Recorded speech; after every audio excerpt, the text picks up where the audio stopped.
peradilan agama ini yaitu terkait susunan, kedudukan, dan azas-azas hukum acara di pengadilan agama. Ya. Jadi yang akan kita, ya, Bapak, ya, silakan Pak David. List namanya di kolom chatting kita, Pak David. Ya, baik ya. Hari ini eh, Bapak Ibu yang punya modul silakan buka di modul 8 ya. Kita akan sama-sama mencermati terkait Undang-Undang Nomor 48 Tahun 2009 tentang kekuasaan kehakiman. Dari undang-undang ini kita akan melihat di mana posisi pengadilan agama ya dalam sistem peradilan di Indonesia ini. Jadi hukum peradilan agama adalah peraturan hukum ya yang mengatur bagaimana cara ya menaati hukum perdata material ya dengan perantara hakim atau bagaimana cara bertindak ya atau beracara di muka pengadilan agama ya. Jadi bagaimana seharusnya hakim dalam menjalankan hukum acara ya di dalam suatu peradilan khususnya di pengadilan agama itu nanti ya. Nah, pada era demokrasi terpimpin ya, kekuasaan kehakiman itu berada di ranahnya eksekutif dulu ya. Contoh konkretnya seperti Ketua Mahkamah Agung pada waktu itu masuk dalam jajaran menteri di dalam kabinet gitu. Nah, pada tahun 1970-an lah lalu kemudian kekuasaan kehakiman perlahan-lahan dikembalikan lagi kepada khitahnya yaitu sebagai kekuasaan yang merdeka dalam penegakan hukum dan keadilan. Kemudian ada Undang-Undang 14 tahun 1970 tentang ketentuan pokok kekuasaan kehakiman melalui pasal 1 menegaskan bahwa kekuasaan kehakiman adalah kekuasaan negara yang merdeka untuk menyelenggarakan peradilan guna menegakkan hukum dan keadilan berdasarkan Pancasila demi terselenggaranya negara hukum di Republik Indonesia. Nah, kemandirian dari kekuasaan kehakiman di era Undang-Undang 70 ini ya, Undang-Undang 14 tahun 70 ini belum sepenuhnya ternyata. Hal ini dapat kita lihat di dalam pasal 11 dari Undang-Undang 14 tahun 70 ini yang menegaskan bahwa badan-badan yang melakukan peradilan tersebut ya sebagaimana pasal 10 antara lain ada peradilan umum, peradilan agama, peradilan militer, peradilan tun ya. Secara organisatoris, administratif dan finansial ada di bawah kekuasaan masing-masing departemen yang bersangkutan. Ya. Ini berarti bahwa pengadilan di lingkungan peradilan agama secara organisatoris, administratif dan finansial pada waktu itu ada di bawah pembinaan departemen agama gitu. Jadi dia belum mandiri secara penuh ya. Nah, baru kemudian pada tahun 1999 ya, niatan untuk menjadikan pengadilan sebagai kekuasaan yang merdeka lepas dari kekuasaan eksekutif ya, muncul melalui undang-undang yakni Undang-Undang 35 tahun 1999 tentang perubahan ya atas Undang-Undang 14 tahun 1970 tentang ketentuan pokok kekuasaan kehakiman. Melalui undang-undang baru ini ya, Undang-Undang 3599 ini terdapat pasal 11 yang menyebutkan yang pertama bahwa badan-badan peradilan sebagaimana dimaksud dalam pasal 10 ayat 1 secara organisatoris, administratif dan finansial itu berada di bawah kekuasaan dari institusi Mahkamah Agung. Kemudian yang kedua, ketentuan mengenai organisasi, administrasi, finansial ya untuk masing-masing lingkungan peradilan diatur lebih lanjut dengan undang-undang sesuai dengan kekhususan lingkungan peradilan masing-masing. Kemudian dalam pasal 11A ya, diatur lebih lanjut bahwa pertama, pengalihan organisasi administrasi finansial ya sebagaimana dimaksud dalam pasal 11 ayat 1 dilaksanakan secara bertahap paling lama 5 tahun sejak Undang-Undang 99 itu berlaku ya. Ketentuan lebih lanjut tentang penyatuan atau penyatu atapan lingkungan peradilan dilakukan menggunakan instrumen keputusan presiden gitu. Ada pendapat dari Jimli Asidik ya, salah satu ahli hukum tata negara Indonesia, dalam upaya mengembangkan sistem kekuasaan kehakiman yang utuh di bawah Mahkamah Agung, maka kedudukan pengadilan agama untuk sementara waktu tetap dibiarkan dibina di bawah organisasi pemerintah yaitu DEPAK, namun pada saatnya nanti administrasi pembinaan peradilan agama tidak mungkin terus-menerus dipisahkan dari lingkungan kekuasaan kehakiman secara umum. Jika pembinaannya terus-menerus disendirikan, besar kemungkinan perkembangannya akan mengalami hambatan. Karena itu memang perlu dilakukan langkah-langkah konkret, terencana, sistematis, ya, sehingga saatnya nanti administrasi pembinaan peradilan agama juga terintegrasi di dalam satu atap yaitu sistem pembinaan Mahkamah Agung. Kebijakan tunggal atau one roof system adalah persoalan independensi kekuasaan kehakiman ya selaku yudikatif ya berangkat dari ajaran pemisahan kekuasaan Montesquieu bahwa setiap pencampuran ya di satu tangan antara legislatif, eksekutif, yudikatif niscaya akan melahirkan kekuasaan yang sewenang-wenang ya. Jadi pemisahan dari mekanisme tata laksana ya dari peradilan agama ini kemudian disatukan ya ke dalam satu institusi yudikatif sebagai lembaga peradilan begitu. Itu selaras juga dengan teori pemisahan kekuasaan yang kita kenal ya, ada legislatif, ada eksekutif, kemudian ada yudikatif ya. Jadi karena peradilan agama ya merupakan salah satu bentuk dari mekanisme peradilan yang ada di Indonesia, maka mau tidak mau memang dia harus berada dalam satu atap di bawah Mahkamah Agung begitu. Nah, adanya amandemen Undang-Undang Dasar tahun 1945 yang menyebut bahwa pemegang kekuasaan kehakiman terdapat Mahkamah Konstitusi selain Mahkamah Agung ya. Maka Undang-Undang 35 tahun 99 mengalami perubahan kembali untuk disesuaikan dengan Undang-Undang Dasar 1945 menjadi Undang-Undang 4 tahun 2004 tentang kekuasaan kehakiman. Nah, undang-undang ini juga mengandung sistem satu atap sehingga tetaplah Mahkamah Agung yang berwenang melakukan pembinaan secara teknis, justisial, administratifnya, organisasi dan finansialnya terhadap 4 lingkungan peradilan yang ada di bawahnya. Ya.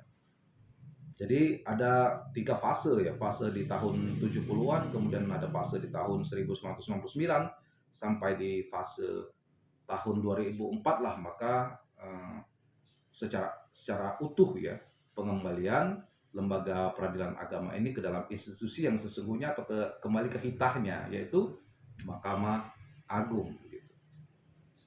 Kemudian pada tahun 2009 ya, lahir Undang-Undang 48 tahun 2009 tentang kekuasaan kehakiman yang menggantikan Undang-Undang 4 2004 terkait dengan peradilan agama ya. Melalui pasal 25 ayat 3 ya Undang-Undang 48 2009 ditegaskan bahwa pengadilan agama berwenang memeriksa, mengadili, memutus ya dan menyelesaikan perkara antara orang-orang yang beragama Islam sesuai dengan ketentuan peraturan perundang-undangan. Undang-undang yang dimaksud khusus yang mengatur pengadilan di lingkungan peradilan agama yaitu Undang-Undang Nomor 7 Tahun 1980 tentang peradilan agama ya. Sebagaimana kemudian diubah pada tahun 2006 menjadi Undang-Undang Nomor 3 ya. Lalu kedua ada Undang-Undang 50 tahun 2009. Nah, Undang-Undang 48 tahun 2009 tentang kekuasaan kehakiman tetap mempertahankan satu atap, yakni khusus untuk pengadilan di lingkungan peradilan agama berada di bawah Mahkamah Agung, baik secara teknis peradilan, administrasi, organisasi maupun finansialnya. Ya, kalau kita mencermati Undang-Undang Kekuasaan Kehakiman, ada penegasan bahwa keislaman seorang selaku subjek hukum menjadi poin penting ya untuk menentukan apakah pengadilan di lingkungan peradilan agama memiliki kompetensi ya atas perkara yang diajukan kepadanya atau tidak. Nah, kemudian undang-undang tentang peradilan agama juga menganut azas personalitas keislaman ya. Sehingga segala sengketa antara orang-orang yang beragama Islam menjadi kewenangan pengadilan agama ya. Azas ini tidak berlaku dalam kasus seperti berikut. Misalnya pertama, sengketa di bidang perkawinan ya, yang perkawinannya tercatat di KUA meskipun salah satu atau kedua belah pihak keluar dari agama Islam. Kemudian sengketa di bidang kewarisan yang pewarisnya beragama Islam maupun meskipun sebagian atau seluruh ahli waris adalah non-muslim ya. Yang kemudian sengketa di bidang ekonomi syariah meskipun nasabahnya non-muslim. Lalu sengketa di bidang wakaf ya, meskipun para pihak atau salah satu pihak tidak beragama Islam ya. Kemudian sengketa di bidang hibah atau wasiat yang dilakukan berdasarkan hukum Islam. Semua sengketa tersebut meski sebagian subjeknya bukan beragama Islam tetap diselesaikan oleh pengadilan agama atau mahkamah syariah ya. Untuk memperjelas pernyataan tersebut, ini ada beberapa contoh. Pertama, A ya dan B kawin secara Islam di KUA ya. Lalu si B ini keluar dari agama Islam ya, maka dari itu apabila A mengajukan gugatan perceraian, kewenangan tetap ada di pengadilan agama walaupun salah satu pihaknya tidak lagi beragama Islam. Kemudian yang kedua, contohnya A beragama non-Islam ya, melakukan transaksi pembiayaan berdasarkan akad murabahah di sebuah bank syariah ya. Apabila dalam pelaksanaan akad terjadi sengketa, maka pengadilan agama berwenang ya atas sengketa tersebut sepanjang tidak diperjanjikan lain melalui sarana non litigasi begitu. Kemudian contoh berikutnya, misalnya si A beragama Islam mempunyai anak bernama B ya. A menghibahkan sebidang tanah kepada B, lalu B keluar dari agama Islam, kemudian A mewakafkan seluruh harta kekayaannya termasuk bidang tanah yang telah dihibahkan kepada B ke sebuah yayasan. Jika B bersengketa dengan A mengenai wakaf itu, pembatalan wakaf tersebut menjadi kewenangan pengadilan agama. Kemudian perlawanan terhadap sita eksekusi dan atau gugatan pembatalan lelang atas objek sengketa yang merupakan kelanjutan pelaksanaan eksekusi dari seluruh perkara yang menjadi kewenangan pengadilan agama harus diselesaikan oleh pengadilan agama walaupun pihak yang bersengketa adalah non-muslim. Jadi contoh-contoh yang ada di dalam modul ini menjelaskan bahwa adanya kompetensi absolut ya dari suatu pengadilan agama dalam menyelesaikan beberapa perkara sebagaimana contoh-contoh yang disebutkan tadi begitu. Kemudian kewenangan peradilan agama menurut Undang-Undang 3 2006 tentang perubahan atas Undang-Undang 789 tentang peradilan agama sebagaimana telah diubah dengan Undang-Undang nomor 50 tahun 2009. Pengadilan di lingkungan peradilan agama memperoleh tambahan kewenangan yang cukup signifikan ya, yakni setelah diundangkan Undang-Undang nomor 3 tahun 2006 tentang perubahan atas Undang-Undang nomor 7 tahun 1989 tentang peradilan agama. Undang-Undang 789 awalnya ini membatasi kewenangan hanya di bidang perkawinan ya, kewarisan dan wakaf ya. Maka pada Undang-Undang Nomor 3 Tahun 2006 memberikan perluasan kewenangan ya, atau tambahan kewenangan bagi peradilan agama untuk menyelesaikan sengketa di bidang ekonomi syariah. Penetapan kewenangan ini juga merupakan desakan agar pengadilan agama memberikan dasar hukum bagi ekonomi syariah. Pengadilan agama sebagai salah satu badan peradilan yang melaksanakan kekuasaan kehakiman untuk menegakkan hukum dan keadilan bagi orang-orang yang beragama Islam yang sebelumnya berdasarkan Undang-Undang 789 hanya berwenang untuk menyelesaikan perkara-perkara seperti perkawinan, waris, wasiat, hibah, wakaf, zakat, infak, sedekah begitu. Sekarang berdasarkan Pasal 49 huruf I Undang-Undang 3 2006, kewenangan pengadilan agama diperluas termasuk menyelesaikan persoalan-persoalan di bidang ekonomi syariah. Nah, ekonomi syariah itu meliputi perbuatan atau kegiatan usaha yang dilaksanakan menurut prinsip syariah ya, yang meliputi bank syariah, asuransi syariah, asuransi syariah, reksadana syariah, obligasi syariah, surat berharga berjangka menengah syariah, sekuritas syariah ya, pembiayaan syariah, lalu ada pengadilan syariah ya, dan dana pensiun, lembaga keuangan syariah, bisnis syariah, serta lembaga keuangan mikro syariah. Jadi sepanjang unit usaha tempat kita melakukan kegiatan ekonomi ya, berlabel syariah intinya begitu, itu penyelesaian sengketa terkait hal itu ada di pengadilan agama. Kemudian titik singgung ya antara peradilan agama dan peradilan umum ya. Ada beberapa titik singgung. Pertama adalah hak opsi ya. Apa itu hak opsi ya? Adalah hak untuk memilih sistem hukum yang dikehendaki para pihak ya yang sedang berperkara sebagai acuan hukum yang akan diterapkan dalam penyelesaian suatu perkara ya. Keberadaan hak ini dilatar belakangi oleh adanya konsep hukum perdata yang bersifat mengatur atau regelen yang bersifat memaksa dwingen ya, sehingga persetujuan para pihak berperkara dapat dibenarkan dalam pemecahan sengketa perdata. Nah, syarat untuk dapat diterapkannya hak opsi dalam sengketa kewarisan ya, perkara yang dipersengketakan belum diajukan ke pengadilan dan adanya kesepakatan pihak yang berperkara ya.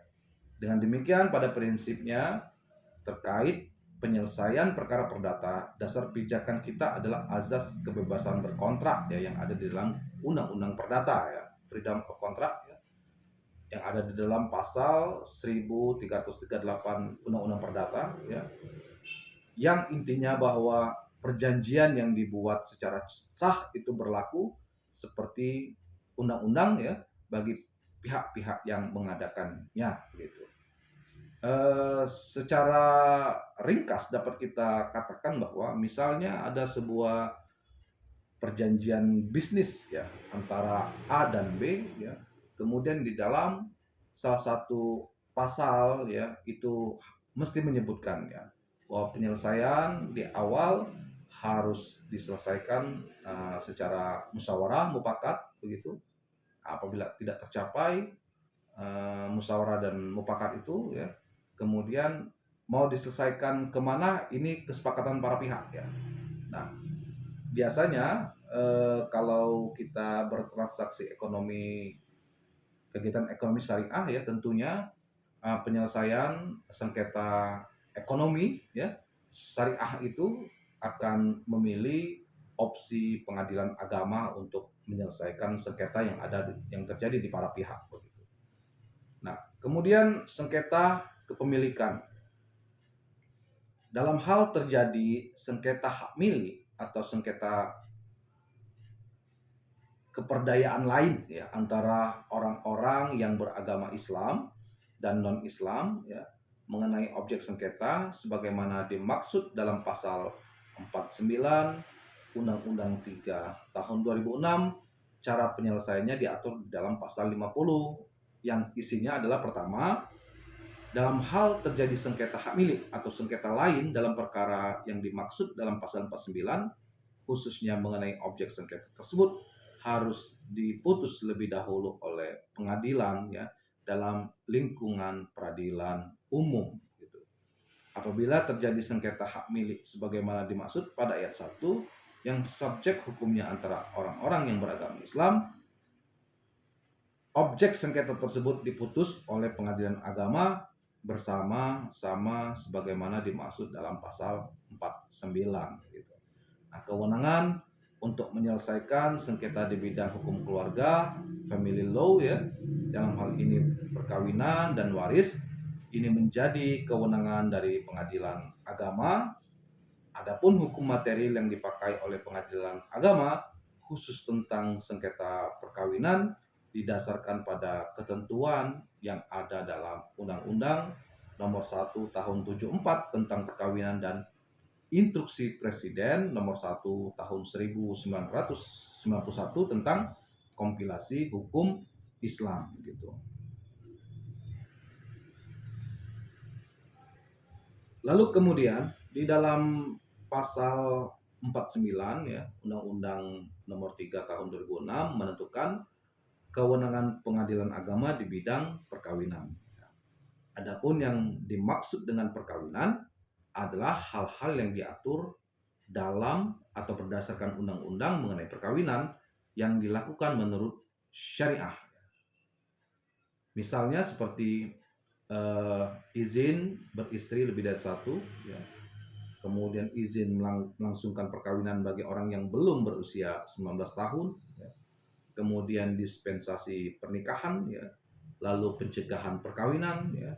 Penolakan perkawinan, lalu pembatalan perkawinan, ya. Gugatan kelalaian atas kewajiban suami dan istri seperti nafkah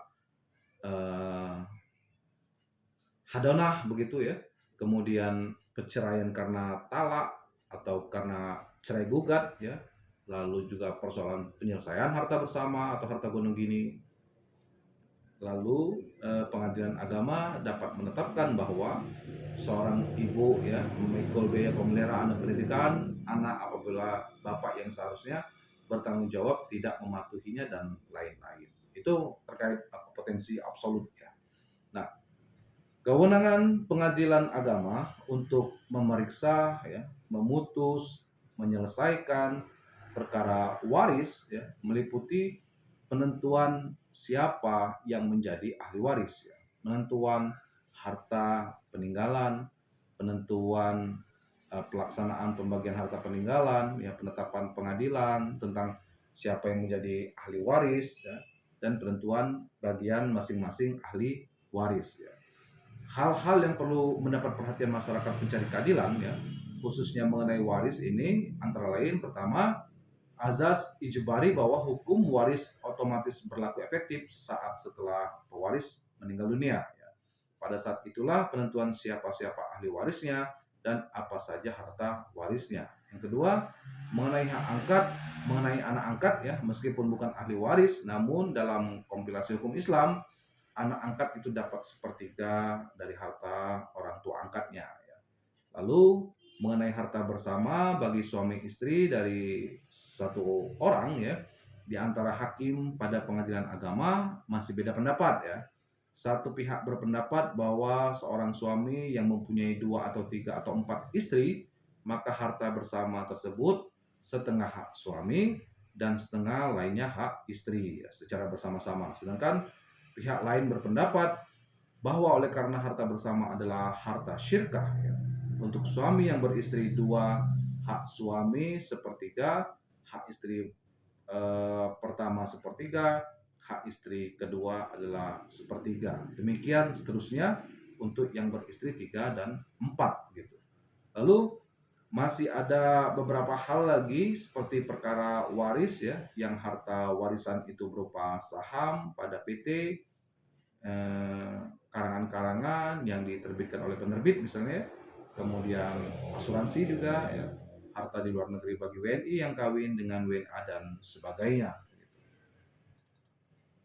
Kemudian di dalam hukum acara peradilan agama ya juga terdapat beberapa azas-azas yang perlu kita pahami ya, sehingga kita tidak salah dalam kita eh, masuk dalam hukum acara peradilan agama. Pertama adalah azas personalitas keislaman. Azas ini artinya bahwa pengadilan di lingkungan pengadilan peradilan agama hanya untuk melayani penyelesaian perkara bidang tertentu ya, sebagaimana yang tertuang dalam pasal 49 Undang-Undang 3 2006, yaitu menyelesaikan perkara perkawinan, waris ya, wasiat, hibah, wakaf maupun persoalan ekonomi syariah dari rakyat Indonesia yang beragama Islam. Kedua, azas kebebasan. Azas ini dimiliki oleh setiap badan peradilan, tidak terkecuali badan peradilan agama. Kebebasan di sini dimaksudnya adalah tidak boleh ada pihak lain ikut campur tangan dalam penanganan suatu perkara oleh pengadilan ya atau majelis hakim ya.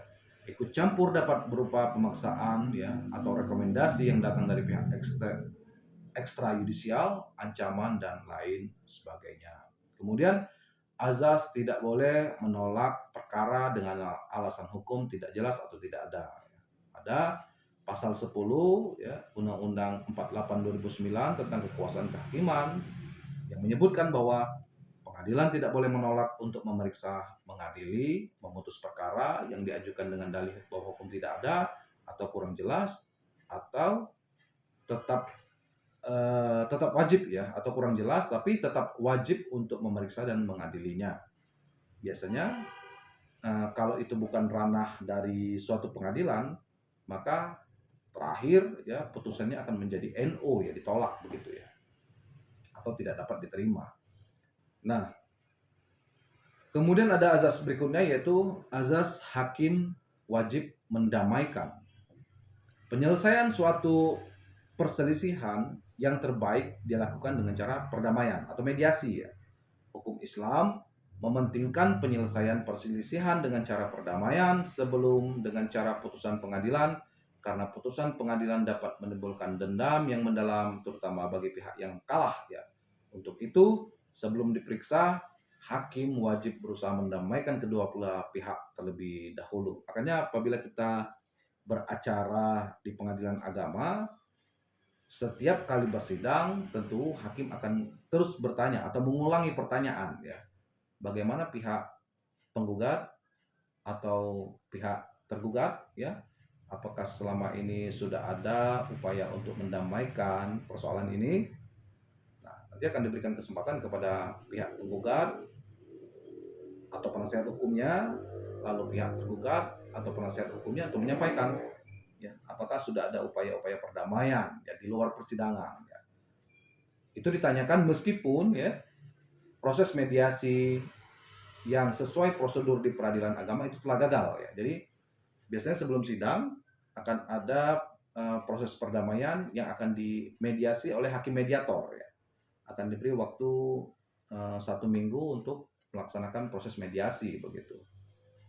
Nah, apabila itu gagal, tidak tertutup kemungkinan proses mediasi terjadi di luar persidangan ya. Dan itu akan menjadi pertimbangan hakim juga untuk memutuskan suatu perkara ya, apabila sudah ada mediasi di luar persidangan dan itu disetujui oleh para pihak begitu.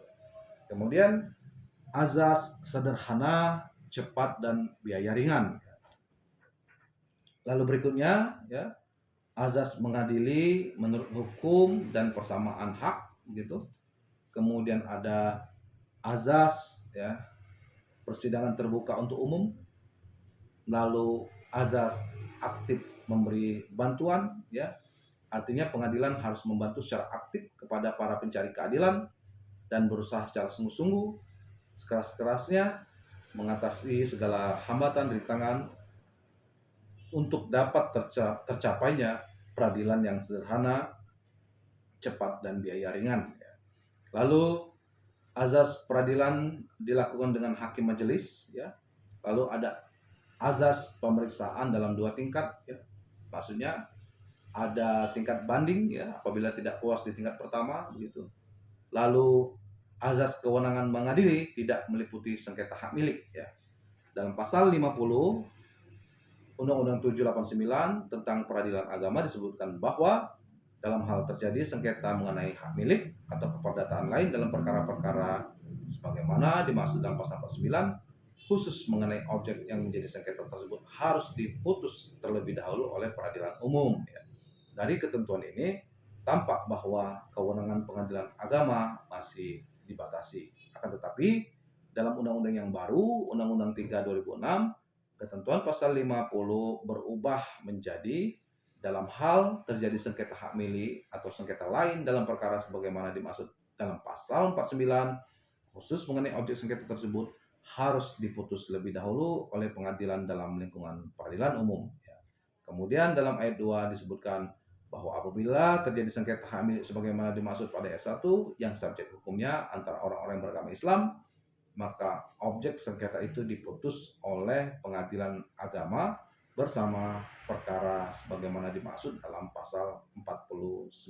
Artinya sengketa lain atau sengketa hak milik ini bisa diputus sekaligus oleh pengadilan agama ya apabila dia menyertai sengketa pokoknya ya. Sengketa pokok misalnya persoalan waris. Lalu di dalam sengketa waris ini ada intervensi masuk misalnya begitu ya, penggugat intervensi bahwa ini tidak hanya persoalan sengketa waris tapi sengketa hak milik karena ada yang mengklaim juga bahwa objek waris itu adalah milik orang lain misalnya begitu ya. Nah, itu juga mesti diputus ya berdasarkan pasal ini menjadi kompetensi dari pengadilan agama.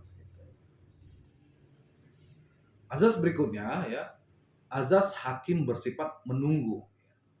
Peradilan agama kompetensinya adalah menangani sengketa di bidang perdata sehingga pada azasnya inisiatif untuk mengajukan perkara sepenuhnya sangat tergantung dari para pihak ya. Hakim lebih bersifat menunggu sehingga berbeda dengan perkara pidana gitu. Berikutnya azas bahwa putusan pengadilan harus memuat pertimbangan ya. Putusan yang dijatuhkan oleh hakim harus memuat landasan atau alasan-alasan dan dasar-dasar hukum ya, sehingga adanya pertimbangan mengenai fakta, pertimbangan hukum menjadi penting agar hakim tidak semata-mata mendasarkan pada keyakinan semata. Lalu azas-azas khusus dalam acara peradilan agama ya. Selain tadi azas-azas umumnya, kemudian ada azas-azas khusus ya. Kekhususannya tidak hanya secara teknis tetapi juga dalam azas hukum yang berlaku ya.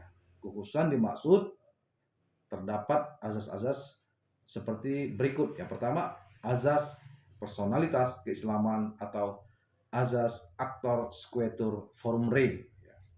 Azas personalitas keislaman tertuang di dalam pasal 2 Undang-Undang 3 2006 tentang perubahan Undang-Undang 789, yaitu peradilan agama adalah salah satu pelaku kekuasaan kehakiman bagi rakyat pencari keadilan yang beragama Islam mengenai perkara tertentu ya, sebagaimana dimaksud dalam undang-undang ini ya. Jadi tidak semua perkara ya, perkara tertentu saja. Maksudnya perkara tertentu itu perkawinan, perceraian ya, dispensasi, masalah waris begitu ya. Kemudian dalam Undang-Undang 50 2009 tentang perubahan kedua dari Undang-Undang 789 tentang peradilan agama, kembali ditegaskan melalui pasal 1 angka 1 bahwa peradilan agama adalah peradilan bagi orang-orang yang beragama Islam. Kemudian kekhususan ya menyangkut subjek hukumnya yaitu bagi mereka yang beragama Islam ya, ditujukan untuk semua jenis perkara ya, tidak semua jenis perkara tetapi perkara tertentu ya. Itu kekhususan yang berikutnya ya, atau objek perkaranya ya. Kekhususan dalam bidang objek perkaranya. Perkara tertentu secara limitatif sudah ditentukan di dalam pasal 49 Undang-Undang 3 2006, yaitu mengenai perkawinan, waris, wasiat, hibah, wakaf, zakat, infak, sedekah, ekonomi syariah ya dari masyarakat Indonesia yang beragama Islam. Kemudian azas personalitas keislaman ya, dalam perkembangannya ternyata tidak hanya diartikan bagi pencari keadilan beragama Islam, tetapi mereka yang menundukkan diri terhadap hukum Islam. Penundukan diri dapat dilakukan secara sukarela ataupun memang karena kehendak hukum ya. Apabila seorang non-muslim menggunakan jasa perbankan syariah ya dalam produk penghimpunan dana maupun penyaluran dana, dengan demikian ya orang itu telah menundukkan diri secara sukarela terhadap hukum ekonomi Islam ya. Yang kedua, berikutnya eh, maksud ya penunjukan diri berdasarkan kehendak hukum adalah didasarkan pada jenis perkara ya. Untuk mempermudah pemahaman kita, diberikan contoh ya, bila ada seorang non muslim ya, sementara orang tuanya adalah muslim, pada saat hendak membagi harta peninggalan, ketika salah satu orang tua Anda meninggal, harus didasarkan pada hukum agama pewaris, yaitu hukum kewarisan Islam ya. Sehingga pengadilan di lingkungan peradilan yang berwenang, peradilan agama ya, yang berwenang untuk menyelesaikan persoalan waris tersebut. Berikutnya kekhususan terkait dengan azas actor sequitur forum rei, yakni dalam perkara perkawinan ya. Prinsipnya bahwa pengajuan gugatan atau permohonan selalu ke pengadilan tempat pihak istri berdomisili ya. Apabila istri menggugat cerai suami, pengadilan di tempat istri berdomisili adalah yang berwenang secara relatif ya. Begitu pula dalam perkara cerai talak, permohonan oleh suami diajukan ke pengadilan istri berdomisili gitu. Jadi kalau dulu suami istri ini misalnya menikah di Kabupaten Lahat ya, katakanlah di salah satu kecamatan dan di satu kelurahan atau satu desa di Kabupaten Lahat begitu, maka pengajuan gugatan itu di mana istrinya berdomisili. Jadi kalau dia di salah satu desa, di salah satu kecamatan di Kabupaten Lahat, maka gugatan itu diajukan di Kabupaten Lahat. Gitu ya. Lalu bagaimana seandainya misalnya ternyata dua orang suami istri yang sebelumnya berada di Kabupaten Lahat ini 5 tahun setelah itu misalnya pindah ke Kota Lubuk Linggau misalnya begitu ya. Nah setelah pindah ke Kota Lubuk Linggau mereka ingin bercerai ya. Nah maka gugatan perceraian itu apakah bisa diajukan ke Pengadilan Agama Lubuk Linggau? Bisa ya, sepanjang bersepakat antara suami dan istri untuk mengajukan gugatan itu ke Pengadilan Agama Lubuk Linggau, maka itu bisa dilakukan di Pengadilan Agama Lubuk Linggau. Atau bagaimana misalnya si istrinya tetap tinggal di Kabupaten Lahat, sementara suaminya sudah pindah ke Kota Lubuk Linggau misalnya. Apakah bisa si suami mengajukan gugatan di Pengadilan Agama Lubuk Linggau untuk menceraikan istrinya? Bisa juga sepanjang si istri tidak mempersoalkannya, maka itu menjadi kompetensi Pengadilan Agama Lubuk Linggau. Tapi akan menjadi persoalan ketika si istri mempermasalahkan mengapa gugatan itu di Pengadilan Agama Lubuk Linggau ya, karena saya sendiri berdomisili di Kabupaten Lahat, maka Pengadilan Agama Lubuk Linggau akan menolak gugatan itu ya berdasarkan kompetensi relatif ya, kompetensi relatif. Maka itu menjadi kewenangan dari Pengadilan Agama. Jadi si suami harus mengajukan gugatan baru ke Pengadilan Agama Kabupaten Lahat ya, sepanjang itu dipersoalkan ya gitu. Kemudian ada pembaharuan kompetensi absolut dari peradilan agama ya. Nah, kewenangan baru yang lahir itu setelah Undang-Undang 3 tahun 2006, yaitu kewenangan di bidang zakat, infak, dan ekonomi syariah. Hal ini dapat kita lihat di dalam pasal 49 huruf F, huruf G, huruf I dari Undang-Undang 3 tahun 2006 ya. Pertama terkait soal zakat ya. Kompetensi pengadilan di lingkungan peradilan agama ya terkait dengan perkara zakat bukan terhadap perkara yang ada unsur pidananya ya, sebagaimana diatur di dalam pasal 25 atau pasal 37 atau pasal 38. Kita lihat contoh pasalnya ya.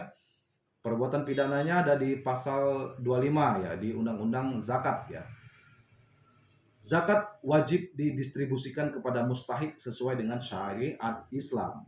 Maka apabila itu tidak didistribusikan sesuai syariat Islam ya kepada mustahik ya, maka ada ancaman pidana. Di pasal 39-nya, setiap orang yang dengan sengaja melawan hukum tidak melakukan distribusi zakat sesuai ketentuan pasal 25, maka dipidana dengan pidana penjara paling lama 5 tahun atau pidana denda paling banyak 500 juta. Nah, ini bukan kompetensi dari peradilan agama ya untuk memutus ini. Kemudian pasal 37, setiap orang dilarang melakukan tindakan memiliki, menjaminkan, menghibah, menjual atau mengalihkan zakat ya, infak ya, sedekah dan atau dana sosial keagamaan lainnya yang ada dalam pengelolaannya. Apabila melanggar pasal 37 ini ada ancamannya di pasal 40. Setiap orang yang dengan sengaja dan melawan hukum tidak melakukan distribusi zakat ya, itu diancam pidana penjara paling lama 5 tahun atau denda paling banyak 500 juta. Ini bukan kompetensi dari peradilan agama ya untuk menuntaskan persoalan ini. Kemudian ada juga di pasal 38 dan ancamannya di pasal 41 yang menjadi kewenangan dari pengadilan umum ya untuk menyelesaikan persoalan-persoalan pidana gitu. Nah, pengadilan yang berwenang ya dan dalam perkara yang terdapat unsur pidana adalah pengadilan umum ya. Adapun zakat ya yang menjadi wewenang pengadilan agama yaitu tertuang di dalam buku 3 kompilasi hukum ekonomi syariah yang mengatur zakat dan hibah. Di mana dalam pasal 691 kompilasi hukum ekonomi syariah ditegaskan bahwa barang siapa yang melanggar ketentuan zakat maka akan dikenai sanksi sebagaimana diatur sebagai berikut. Pertama, barang siapa yang tidak menunaikan zakat maka akan dikenai denda dengan jumlah tidak melebihi dari besarnya zakat. Ya. Kedua, denda sebagaimana dimaksud dalam angka 1 didasarkan pada putusan pengadilan. Yang ketiga, barang siapa yang menghindar dari menunaikan zakat maka dikenakan denda dengan jumlah tidak melebihi 20% dari besarnya zakat yang harus dibayarkan. Yang keempat, zakat yang harus dibayarkan ditambah dengan denda dapat diambil secara paksa oleh jurusita untuk disahkan kepada badan amil zakat daerah. Pengadilan sebagaimana dimaksud dalam pasal